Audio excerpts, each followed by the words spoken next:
আমাদের কক্সবাজার ঠিক ২০ বছর আগে যখন কক্সবাজার আসি, তখনও মানুষের মাঝে যে উচ্ছ্বাস, যে আগ্রহ, যে আবেগ দেখেছি, এখনও ঠিক সেই আবেগ, উচ্ছ্বাস বিরাজমান।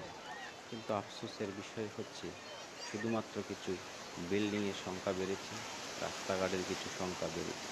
কিন্তু যেই পরিষ্কার পরিচ্ছন্নতা বা একটা পর্যটন এলাকা হিসেবে যেই সুযোগ সুবিধা মানুষের জন্য থাকা দরকার, তা আসলে নেই।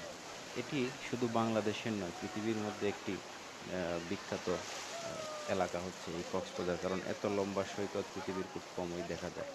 অন্যান্য দেশে যেমন ছোট ছোট সৈকতগুলো তারা সুন্দরভাবে গুছিয়ে রেখেছে, পর্যটন বান্ধব করেছে, আমরা সেটা করতে পারিনি। শুধু কক্সবাজার নয়, বাংলাদেশের বেশিরভাগ পর্যটন এলাকাগুলোই মানে কোনো রকম মানুষ যায় আসে সে অবস্থায় পড়ে আছে। অথচ সরকার চাইলেই খুব অল্প টাকাতেই এটাকে একটা আন্তর্জাতিক মানের পর্যটন এলাকা করে